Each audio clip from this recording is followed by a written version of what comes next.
غم شبیر میں یہ سارا جہاں روتا ہے، غم شبیر میں یہ سارا جہاں روتا ہے، غم شبیر میں یہ رسل ربنا بالحق والصلاة والسلام على النبي الأمي الخاتم لما سبق والفاتح لمن غلق المعلن الحق بالحق أبي القاسم محمد اللهم صل على محمد وآل محمد وأهل بيته الطيبين الطاهرين المعصومين المظلومين الذين أذهب الله عنهم الرجس وطهرهم تطهيرا. اللهم صل على محمد وآل محمد. أما بعد فقد قال الله سبحانه وتعالى في محكم كتابه الحكيم وقالوا الحمد لله الذي صدقنا وعده وَأَوْرَثْنَا الْأَرْضَ نَتَبَوَّأُ مِنَ الْجَنَّةِ حَيْثُ نَشَاءُ فَنِعْمَ أَجْرُ الْعَامِلِينَ. صلوات. اللهم صل على محمد وآل محمد. حاضرین محترم، آدم آل محمد کے عنوان پر یہ 8ویں تقریر آپ کی نظر کی جا رہی ہے. یہ ہماری خوش قسمتی رہی کہ آغاز محفل میں آپ نے اپنے ہر دل عزیز ذاکر سجاد شاہ صاحب کو سنا اور آپ نے استفادہ کیا. ہمارے لیے میں سمجھتا ہوں کہ ایک گنا اور خوشی کا اضافہ اس طرح سے ہوا کہ دور حاضر کے نہ صرف یہ کہ محقق بلکہ رسا کا ایک منفرد نام اور صنف مرثیے میں اگر آج آپ خاص طور پر نوجوان یہ جاننا چاہیں کہ وہ کون ہے یگانہ روزگار کہ جس کی طرف دیکھا جائے تو وہ ہستی ہم میں موجود ہے، اور آپ نے خاص طور پر آج ان کو سنا. گو کہ انہوں نے اپنے آپ کو محدود کیا رباعیات تک. میں سمجھتا ہوں کہ پوری نشست درکار ہے ان کی فکر سے استفادے کے لیے، اور میں یعنی باشندگان کیلگری سے یہ مطالبہ کروں گا کہ جب تک وہ یہاں ہیں اگر کوئی ایسی نشست کا اہتمام کیا جائے جس میں بھرپور انداز سے نہ صرف یہ کہ عقیدت کے نتیجے میں شرکت ہو یا مودت کے نتیجے میں شرکت ہو، بلکہ اگر اس چاہت کے ساتھ شرکت ہو کہ ہم دیکھیں تو صحیح کہ مرثیے کے معنی کیا ہوتے ہیں، مرثیے کا مفہوم کیا ہوتا ہے، مرثیہ آپ کو کس جہاں کی سیر یہاں بٹھا کر کراتا ہے. تو دیکھیں ان پر کس طرح سے آپ کی نگاہ کرم ہوتی ہے. میں دائرے کے بہترین احباب یہاں پر تشریف فرما ہے، نہ صرف یہ کہ وہ عہدیداران ہیں بلکہ منتظمین ہیں، ہمارے والنٹیئرز موجود ہیں. میں چاہوں گا یہ کہ انہیں سننے کے لیے فقط ایک معقول تعداد کی ضرورت نہیں ہے بلکہ ایک مقبول سماعت کی بھی ضرورت ہے. کیا کہنے عزیزان محترم، آپ مجھے مسلسل سن رہے ہیں، وقت پر آپ کی نظر ہے، اور ہمیں ایک معین وقت کے لیے یہ جگہ ملتی ہے اور ہمیں اس جگہ کو واپس کرنا پڑتا ہے. اپنی گفتگو سے مربوط ہوتے ہوئے کچھ باتیں آپ کی خدمت میں عرض کرنا چاہتا ہوں. کل کی تقریر میں نے ایک خاص فکر پیش کرنے کی کوشش کی تھی، اور وہ میری فکر نہیں تھی، وہ فکر قرآن کہ جہاں اعلان ہو رہا تھا فَمَن تَبِعَنِي فَإِنَّهُ مِنِّي وَمَن عَصَانِي فَإِنَّكَ غَفُورٌ رَحِيمٌ. جو میری اتباع کرے گا وہ مجھ سے ہوگا، اور جو میرا گنہگار ہوگا تو اللہ اسے معاف کرنے والا ہے. ظاہر ہے کہ یہ قرآن ہے، اور قرآن کے لیے ایک پورا پوری لگن کی ضرورت ہے، اس جستجو کی ضرورت ہے کہ جو فقط انسان نے اپنے طور پر ہی نہیں بیدار کی ہو، بلکہ جب تک کہ اپنی فکر کو کسی فکر کے تحت قائم نہ کیا جائے اس وقت تک قرآنی مفاہیم نہیں کھلیں گے۔ نتیجے میں یہ ہوا کہ ہم سے اس کل کی تقریر کے بعد آج یہاں آنے پر ایک نوجوان نے مجھ سے بہت ہی عمدہ اگر میں یہ کہوں کہ تبصرہ کیا یا سوال کیا، جیسا چاہے لیجئے، انہوں نے کہا کہ آپ نے منزل اتباع پر ایک ہی ہستی کی طرف توجہ دلائی، اور ظاہر ہے کہ میں نے اس حدیث کو آپ کی خدمت میں پیش کیا کہ جہاں سرکار رسالت مآب نے علی ابن ابی طالب کو دیکھ کر یہ کہا تھا کہ یہ وہ ہستی ہے کہ جس کے لیے یہی کہا جا سکتا ہے کہ یہ مجھ سے ہے، اور ظاہر ہے کہ میں مجھ سے ہوں، اور اس کے علاوہ جو بات آگے بڑھ کر کہی وہ بات سب کے لیے میں سمجھتا ہوں کہ ایسا نہیں ہے کہ وہ عام فہم نہیں ہے، بلکہ وہ احادیث کے خزانوں میں آپ کو ملتی ہے۔ ہمارے پاس بڑے بڑے مفسرین موجود ہیں، جن میں طبری ہیں، جن میں جار اللہ زمخشری ہیں، جن میں محمود آلوسی ہیں، جن میں ناصر مکارم شیرازی ہیں۔ یہ سارے نام آپ کی خدمت میں پیش کر رہا ہوں، جا کر ملاحظہ فرمائیے کہ جہاں پر علی ابن ابی طالب کو دیکھ کر ایک ایسی کیفیت کے ساتھ سرکار رسالت مآب نے گفتگو کی ہے جسے آپ حدیث منزلت کہتے ہیں، اور وہ حدیث منزلت کیا ہے؟ وہ حدیث منزلت کچھ اس انداز کی ہے کہ جہاں پہ نسبت دی ہے علی کو، تعلق تو اپنی ذات سے قائم کیا، مگر جو نسبت ہارون کو موسیٰ سے ہو سکتی تھی بعین ہی اسی نسبت کا اظہار سرکار رسالت مآب نے کیا۔ نوجوان کا ظاہر ہے کہ میں سمجھ یہ نہیں جانتا اور نہ میں جاننا چاہوں گا کہ مسئلہ کیا ہے، اس لیے کہ یہ میرے لیے ضروری نہیں ہے، مگر یہ میرے لیے خوشی کی بات ہے کہ اگر کسی تقریر کے نتیجے میں کوئی تحریک جنم لیتی ہے اور وہ تحریک کم از کم ذہن کو کھول دیتی ہے تو اس سے بڑھ کر تو ہم ظاہر ہے کہ کچھ نہیں کہتے۔ یہ مجالس یقین جانیے اسی لیے ہوتی ہیں کیونکہ بڑھ کے آگے تو آئے، کوئی تحریک تو پیدا ہو۔ یہ جمود کے ساتھ مجلس نہیں ہوتی، بلکہ یہ تو سیل رواں ہے جو مسلسل ہے، یہ تو ایسا سلسلہ ہے جو مسلسل جاری و ساری ہے۔ کہنا یہ ہے کہ کیا فقط ایک ہی تابع تھا جس کی طرف اشارہ کیا؟ غیر معقول سوال نہیں ہے، بڑا اہم ترین سوال ہے۔ اگر دیکھیں زمانہ کون سا ہے سرکار رسالت مآب کا، اور اطراف و اکناف پر نظر دوڑائیں تو آپ یہ کہیں گے کہ ہر شخص کو درجہ صحابیت میں رکھا ہے مسلمانوں نے، ہر شخص کو یہ کہہ کر متعارف کروایا ہے کہ یہ صحابی رسول ہے، یہ صحبت رسول میں بیٹھنے والا ہے، یہ صحبت کا اٹھانے والا ہے۔ اس میں کسی ایک کی طرف نشاندہی کرنا، کسی ایک کو پن پوائنٹ کرنا، اور اس کے بعد یہ کہنا انت منی بمنزلت ہارون من موسیٰ الا انہ لا نبی بعدی، تو حیرانی سی حیرانی ہے، سب ہیں مگر تنہا اشارہ انہی کی طرف ہے۔ تو دیکھیے اس میں کوئی نہ منطق کی گفتگو ہے، نہ یہ کوئی فلسفے کا سوال ہے۔ دیکھیے سورج ایک ہی ہوگا، اور ظاہر ہے کہ وہ اتنا تابع ہوگا، وہ اتنا منور ہوگا کہ اس میں اگر موجود ہو ستارے مگر روشن اتنا ہوتا ہے کہ سب ماند پڑ جاتے ہیں۔ اس سے ستاروں کی حقیقت پہ فرق نہیں پڑتا، اس سے ستاروں کی کیفیت پہ فرق نہیں پڑتا، اس سے ستاروں کے وجود پہ فرق نہیں پڑتا۔ وہ جس نے متعارف کروایا، کہا اصحاب کے لیے اصحابی کالنجوم، میرے اصحاب ستاروں کی طرح ہیں۔ اگر وہ شمس منیر ہے، اگر وہ آفتاب تابع ہے، تو سب دوسرے بھی ہیں، اپنے اپنے مقام پر ہیں، اپنی اپنی ہستی رکھتے ہیں، اپنے اپنے وجود کا اعلان کرتے ہیں۔ لیکن اگر نگاہیں خیرہ ہو جائیں ایک آفتاب کی تمازت سے اور اس کی روشنی سے، تو اس میں گھبرانے کی ضرورت نہیں ہے۔ رات کو تو آنے دیجئے، رات کو تو آنے دیجئے، انہیں بھی چمکنے کا موقع دیجئے۔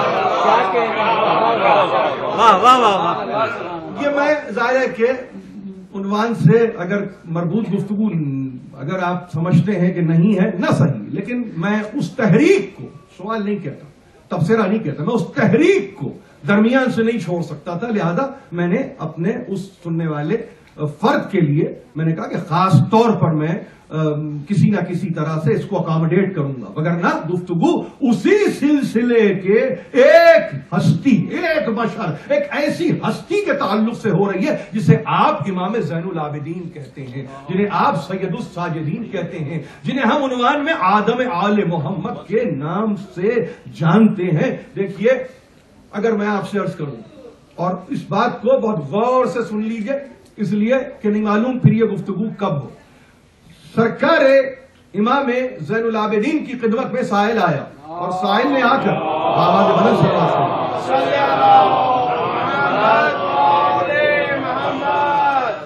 اس کے متعلق کہا کہ سائل نے آنے کے بعد شکوہ کیا، اور شکوہ تھا فقر کے سلسلے میں، تنگ دستی کے سلسلے میں، شکوہ تھا محتاجی کے سلسلے میں، اور جس کو آپ کی کتابوں میں محفوظ کیا، اس واقعے کو، بڑا اہم واقعہ ہے، اس کو محفوظ کرتے ہوئے یہ کہا کہ سائل نے آ کے شکوہ کیا باقاعدگی سے، اور یہ کہا کہ فقر و فاقے میں مبتلا ہوں۔ اب لفظ فقر آپ کے سامنے ہے، ہونا چاہیے، لغت کھلی ہوئی ہے، جا کے دیکھیے کہ فقر کے معنی کیا ہے۔ فقر ایک طرف تو درویشی ہے، دوسری طرف تنگ دستی ہے۔ فقر حاجت مندی ہے۔ فقر ایک ایسی کیفیت کا نام ہے کہ جس کے متعلق خود قرآن مجید نے آپ کی رہنمائی کی ہے، اور جب یہ کہا ان الشیطان یعدکم الفقر، شیطان تمہیں فقر سے ڈراتا ہے، شیطان تمہیں تنگ دستی سے ڈراتا ہے۔ کیوں ڈراتا ہے؟ اس لیے ڈراتا ہے کہ سارا مال خرچ کر دو گے تو رہ کیا جائے گا۔ تو شیطان یہ چاہتا ہے کہ تم اپنے ہاتھوں کو روک لو، تم ان ہاتھوں سے کچھ نہ دو۔ تو فقر کے تعلق سے قرآن مجید نے کہا یہ شیطان ہے کہ جو انسان کو روکنے پر مجبور کرتا ہے، اور پھر یہی نہیں بلکہ وہ تمہیں حکم دیتا ہے یامرکم بالفحشاء، اور تم کو فاحشات کا حکم دیتا ہے، فحشاء کا حکم دیتا ہے۔ یعنی آپ سمجھ رہے ہیں، ایک طرف تو کہتا ہے کہ تم تنگ دست اگر ہو جاؤ گے تو کسی قابل نہ رہ سکو گے، دوسری طرف یہ کہ ابھارتا ہے منکرات کی طرف نہیں، فحشاء کی طرف۔ قرآن کے پاس لفظوں کی کمی نہیں ہے، تو لہذا ترجمہ کرتے ہوئے بڑی ہی ایک خاص نگاہ کی ضرورت ہے کہ آپ جہاں لفظ فحش آئے وہاں پہ لفظ منکر کے ساتھ ترجمہ کر دیں، ایسا کبھی نہ کیجیے۔ جو لفظ ہے رکھا ہوا ہے اس کو ویسے ہی رکھ کر سمجھنے کی کوشش کیجیے، اس طور سے آپ قرآن کے مزاج سے قریب ہو جائیں گے۔ لیکن یہاں اپنے لفظ پر لفظ رکھا یہ سمجھ کر کہ یہ بہتر ترجمہ ہو گیا تو یقین جانیے کہ وہ کسی اور سمت میں بات نکل جائے گی۔ تو ایسی صورت میں اس نے شکوہ کیا، لفظ شکوہ ہے کتابوں میں، اور باقاعدہ فقر کا شکوہ۔ اب فقر کے تعلق سے میں اپنے بچوں کو، بھائیوں کو، میری بہنیں سنتی ہیں، میں چاہتا ہوں کہ ثقیل گفتگو بھی نہ ہو، لیکن اس کو سمجھیے اور اپنے حدود میں رہ کے سمجھیے۔ اس سلسلے میں بڑی معاونت کی ہے علامہ اقبال نے، بڑی معاونت کی ہے۔ اس یہ لفظ ان کی فکر میں اگر میں آپ سے عرض کروں کہ بڑی ایک اہمیت کا حامل یہ لفظ۔ انہوں نے کہا ایک فقر سکھاتا ہے صیاد کو نخچیری، فقر ایک فقر سکھاتا ہے، صیاد شکار کرنے والا، نخچیر جو شکار ہو چکا ہو۔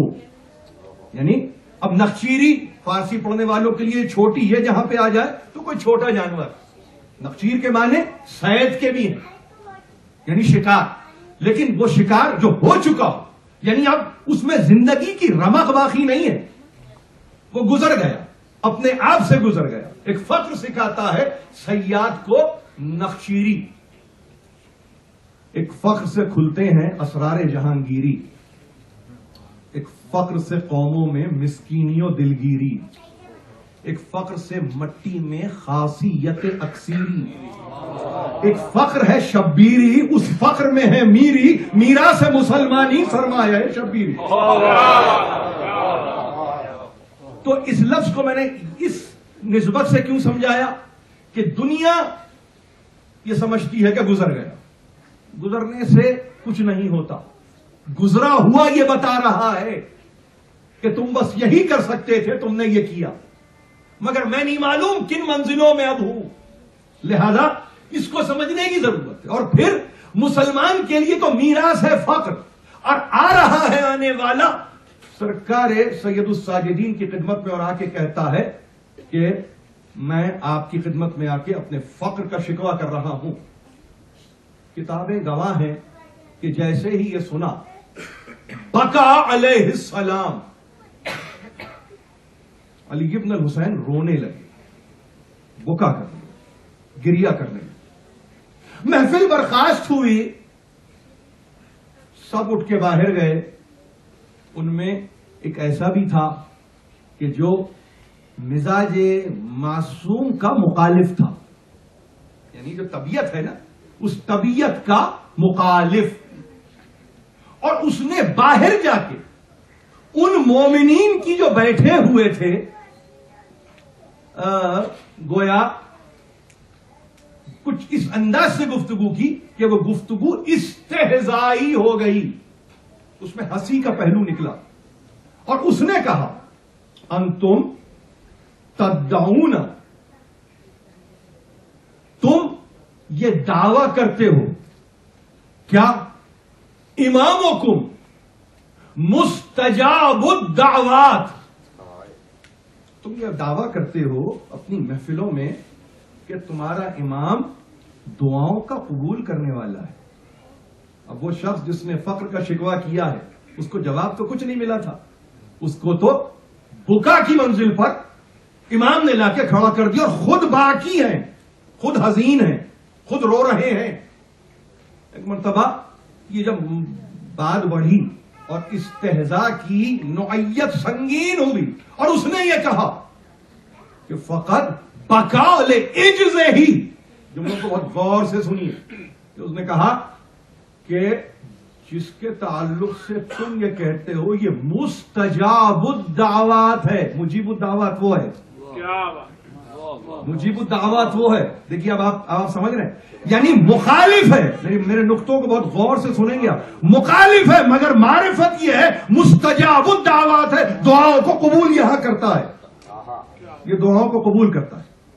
ظاہر ہے جب یہاں سے دعاؤں کو لیتا ہے تو کسی کی بارگاہ میں تو پہنچاتا ہوگا، یعنی اتنی تفہیم ہے اس کو۔ اور اس کے بعد اس نے یہ کہا مگر تو نے اپنے فقر کا شکوہ کیا، وہاں کیفیت یہ ہوئی کہ انہوں نے تو بکا کیا، اور وہ بکا گویا اپنے عجز کا اظہار تھا، وہ بکا گویا اس بات کا اظہار تھا کہ ہم تمہارے لیے کچھ نہیں کر سکتے۔ یہ واقعے کے طور پہ پیش نہیں کر رہا ہوں، آپ سمجھیں، اس سے آپ سب بندھے ہوئے ہیں اس لفظ بکا سے، یہ ایک لفظ آپ کے لیے، سب بندھے ہوئے اس لفظ کے ساتھ، اور نہیں معلوم کتنے سوالات پیدا ہوتے ہیں دل و دماغ میں، یہ کیا روتے رہتے ہیں، یہ کیا بات ہے، ہر وقت بکا، ہر وقت گریا، ہر وقت ماتم، یعنی ہے کیا زندگی میں، اس کے علاوہ بھی کچھ ہے؟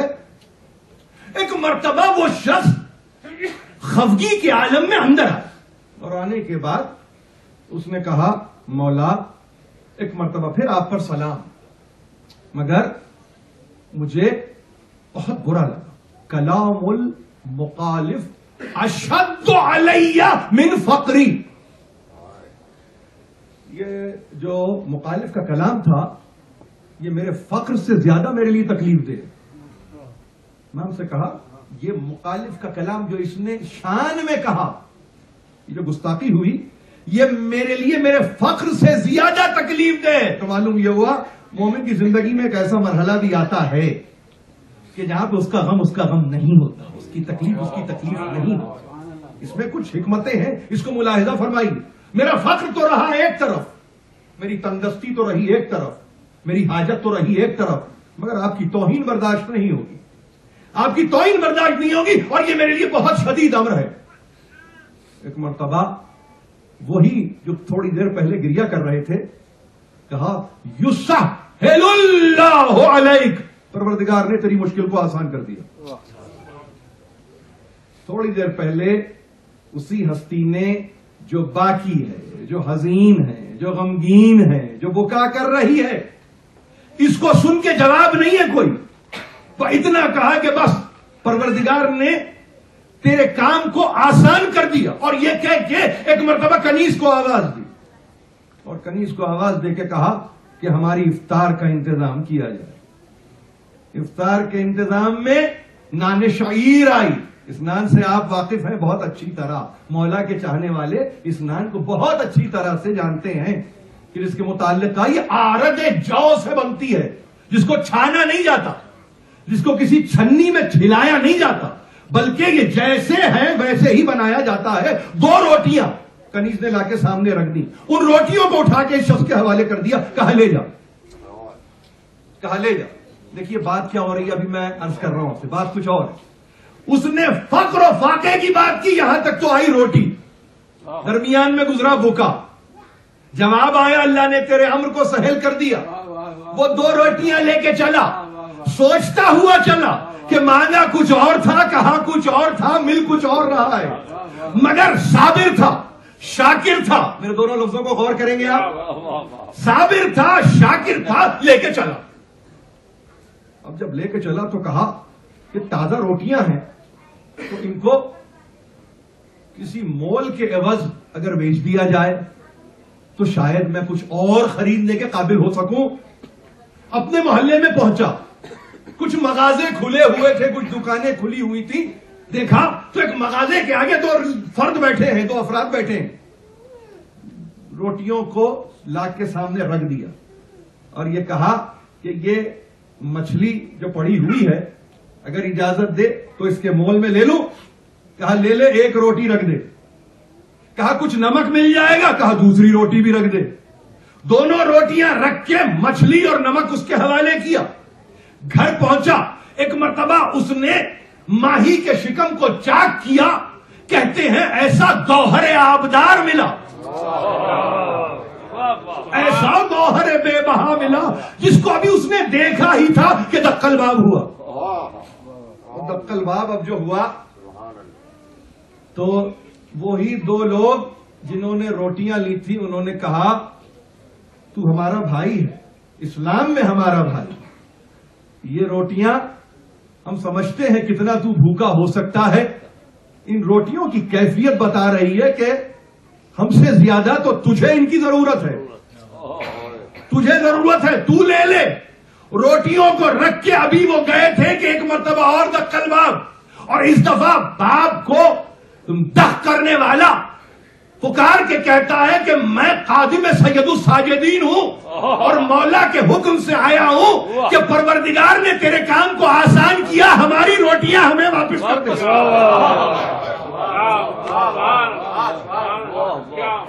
ہماری روٹیاں ہمیں واپس کر دے. انما ہم کون ہیں؟ اب دیکھیے کلمہ حسر کے ساتھ, نطعمکم لوجہ اللہ ولا نرید منکم جزاء ولا شکورا. سورہ دہر. ہم تمہیں اللہ کے واسطے کھلاتے ہیں, ہم تمہیں نہ کسی جزا کے تحت کھلاتے ہیں نہ کسی شکر گزاری کے لیے کھلاتے ہیں. ہم تمہیں نہیں کھلاتے 2 روٹیاں.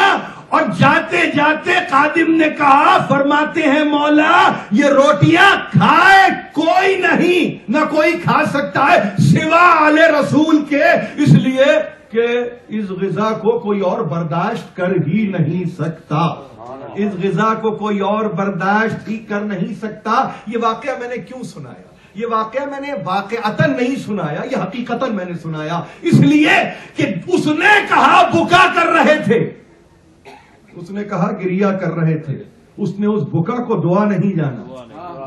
بات کو غور سنیں, اس نے اس بکا کو دعا نہیں سمجھا. وہ بکا دعا تھی, اپنے رب کی بارگاہ میں دعا تھی. کس کے لیے؟ اس شخص کے لیے جو فقر و فاقے میں گرفتار تھا.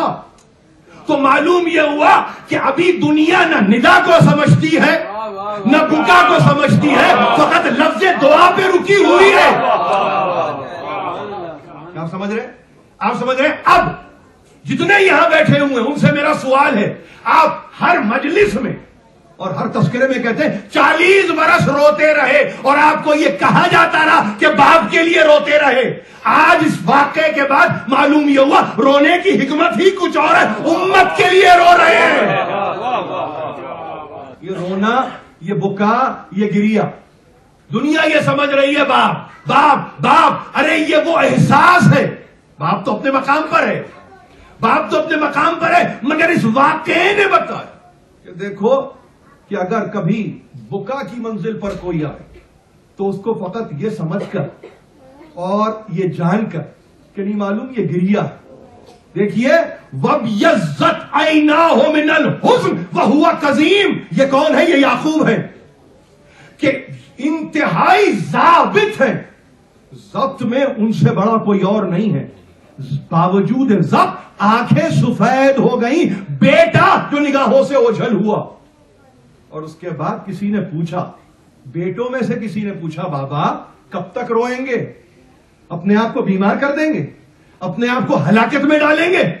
تو بے اختیار بیٹوں کی طرف مڑ کے کہا انما اشکو و بسی و حزنی الی اللہ. سنو میرا شکوہ ہے، یہ شکایت نہیں ہے. یہ دیکھیں فرق ہے، یہ میرا شکوہ ہے، یہ میرا رنج شکوہ ہے، یہ میری بے قراری شکوہ ہے، تم سے نہیں ہے، یہ اللہ کے لیے ہے. یہ اللہ کے لیے اعلم من اللہ ما لا تعلمون، اور علم میرے پاس ہے جو اللہ نے دیا ہے، تم وہ علم نہیں رکھتے. تو اگر بکا کسی کی سمجھ میں نہ آئے تو وہ اس کا تمسخر نہ اڑائے، اس کا مذاق نہ بنائے، وہ یہ نہ سمجھے کہ اس بکا میں فقط گریا ہے. نہیں، یہ بکا تو عرش کے دروازے کھول رہی ہے. امام باقی ہوا اور فوری طور پر یہ کہہ رہا ہے یسہل اللہ الامر علیک، تجھ پہ امر کو آسان کر دیا. یعنی یہ بکا گویا دعا ہے اس کی بارگاہ میں. معصوم کے لیے دنیا یہ کہہ رہی ہے گریا، مگر بکا کے معنی کچھ اور ہے. یہاں بکا کے معنی یہ ہے کہ وہ کسی کی دعا کو اس طرح سے بھی لے جاتے ہیں. تو اگر آپ میں ایک ایسی ہستی گزری ہو جو اس طرح سے دعاؤں کو لیتا ہو اور مالک کی بارگاہ میں لے جاتا ہو اور اس کے لیے ذریعہ بکا کو بناتا ہو، تو خدا کی قسم اسی تعصی میں ہم بھی رو رہے ہیں. جواز پیدا کیجئے، جواز جینے کا جیسے جواز ہوتا ہے نا، قدم قدم پہ جواز چاہیے. اجتہاد کی ضرورت نہیں ہے، اجتہاد کی ضرورت نہیں ہے، اس معاملے میں تقلید ہی کافی ہے، بشرطے کہ آنکھیں کھول کے ہو، بشرطے کہ آنکھیں کھول کے ہو کہ وہ بکا کر رہا ہے، دنیا کہہ رہی ہے گریا. نہیں نہیں، احساس تمہارا اتنا ہے کہ تم ہم سے آ کے کہتے ہو ہم باقی ہوتے ہیں، ہم تمہارے لیے بکا کرتے ہیں. تو یہ بکا ہمارا طریقہ ہے ندا کا، یہ بکا ہمارا طریقہ ہے پکارنے کا، یہ بکا ہمارا طریقہ ہے رابطے کے پیدا کرنے کا. اور یہ بکا ہی ہے کہ اذا تتلی علیہم آیات الرحمن خروا سجدا وبکیا، جب ان پر رحمان کی آیتوں کی تلاوت کی جاتی ہے تو روتے روتے سجدے میں گر جاتے ہیں. ان کا عالم یہ ہے. تو تتلی علیہم آیات الرحمن یہ قرآن کی آیتیں نہیں ہیں، یہ قرآن کی آیتیں نہیں ہے کہ قرآن کی آیتیں پڑھی جائیں تو یہ روتے ہیں. یہ تو ظاہر لفظ ترجمہ ہے. آیات رحمان میں کسی کا بھوکا رہنا بھی ہے، آیات رحمان میں کسی کا فقر کی شکایت کرنا بھی ہے، آیات رحمان میں کسی کا اپنے مرض کے تعلق سے بتلانا بھی ہے. یہ اللہ کی نشانیاں ہیں جو چوطرف پھیلی ہوئی ہیں، اس میں اگر قبول کرنے والا قبول کر لے اور وہ آپ کے دل و دماغ سے اتنا بلند ہو کہ آپ کو سمجھ میں نہ آئے، تو کم از کم تحمل سے کام لینے کی ضرورت ہے، کم از کم صبر اختیار کرنے کی ضرورت ہے. یہ وہ ہیں دی روٹیاں، مگر صرف یہ بتانے کے لیے کہ دیکھو یہ تم تک تو پہنچتی ہیں، مگر ابھی قابلیت اس منزل پر نہیں آئی، ابھی قابلیت نہیں. نانے شاعر علی کا طریقہ رہا، جو کہ آٹے کی بغیر چھانے ہوئے روٹیاں یہ علی کی غذا ہے. گھٹنے پہ توڑ کے پانی میں ڈبو کے کھانے والا علی ہے، ایک علی. یہ علی ہے، یہ اولاد علی ہے، کوئی اور نہیں ہے. مجھے کوئی نہیں ملتا تاریخ امم و ملوک میں کہ کسی نے اس غذا کو اپنے دسترخوان پہ رکھا ہو. کوئی نہیں ملتا تاریخ عموم ملوک میں، کوئی ایک نہیں ہے تو یہی گھرانہ ہے، کوئی اور گھرانہ نہیں ہے۔ اور اس گھرانے نے کبھی نہیں چاہا کہ تم سوکھی روٹی کھاؤ، اس گھرانے نے کبھی نہیں چاہا کہ تم اس طرح سے اپنی غذا کو آمادہ کرو جیسے وہ کرتے رہے۔ وہ جس منزل کمال پر ہیں، جس قرب کمال پر ہے، دنیا اس سے واقف نہیں ہے۔ بس یہی بات تھی۔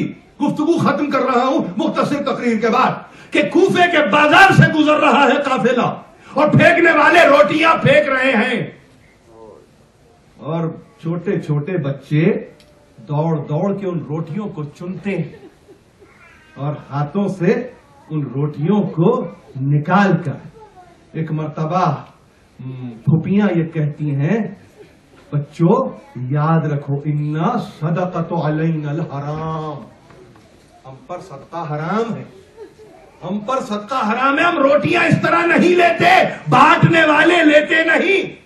یہ کوفے کے بازار میں بچوں کی تعلیم ہے اور یہی بچوں کو تربیت مل رہی ہے۔ حالات جیسے بھی ہو، واقعات جیسے بھی ہو، اصل اصول میں تبدیلی نہیں ہوگی۔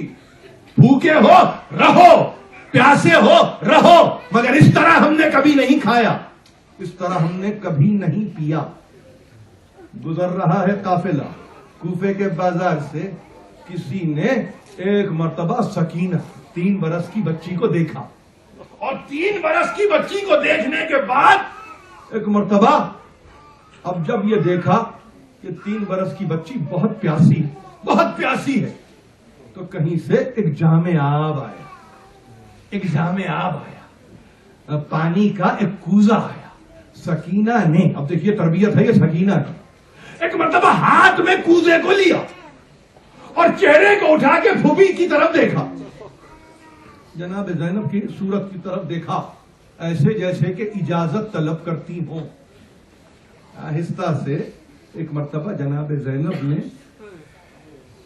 جناب سکینہ سے کہا، بیٹے پانی تو تم نے لیا، مگر جن ہاتھوں نے تمہیں پانی دیا ان سے پوچھو کہ ان کی کوئی تمنا ہے، ان کی کوئی خواہش ہے، وہ کوئی تمنا رکھتے ہیں؟ جس عورت نے یہ جام آب دیا بہت نزدیک کھڑی تھی۔ ایک مرتبہ جناب سکینہ نے اس عورت سے کہا، تیری کوئی خواہش ہے، تیری کوئی تمنا ہے؟ دیکھیے پانی یقیناً تو نے دیا، مگر ہم تمناؤں کے پورا کرنے والے ہیں، ہم خواہشوں کی تکمیل کرنے والے، بتاؤ کہ تمنا کیا ہے؟ ایک مرتبہ کہا، کوئی تمنا نہیں، ہاں اگر ہے تو ایک تمنا ہے، اور بی بی تم دعا کرو کہ خدا مجھے میری شہزادی سے ملا دے، خدا مجھے میری شہزادی سے ملا دے۔ جناب زینب نے جناب سکینہ سے کہا، بیٹے پوچھو اپنی شہزادی کو جانتی ہے؟ ایک مرتبہ اس عورت نے کہا، ارے کیسے نہیں پہچانتی، کوفے کی شہزادی ہے، فاطمہ کی بڑی بیٹی ہے، علی کی بڑی صاحبزادی ہے، میں نے خدمت کی ہے اپنی شہزادی کی، ارے کیسے نہیں پہچانوں گی؟ ایک مرتبہ یہ سننا تھا کہ جناب سکینہ کو تو درمیان سے ہٹایا، بالوں کو پیچھے ہٹایا، اور ایک مرتبہ سامنے آ کے کھڑی ہو گئی اور کہا، پہچانتی اپنی شہزادی کو؟ جیسے ہی جناب زینب کی صورت کو دیکھا، بے اختیار کہا، اللہ اکبر، یہ آپ کو کیا ہو گیا بی بی؟ یہ آپ کو کیا ہو گیا؟ یہ آپ پر بڑھاپا کیسے آ گیا؟ ہائے! ایک مرتبہ سر پر ہاتھ مار کے کہنے لگی زینب، ارے سنتی نہیں، دیکھتی نہیں، جس کا 18 برس کا علی اکبر مارا گیا ہو، جس کا 32 برس کا عباس مارا گیا ہو، جس کا بھائی حسین شہید کر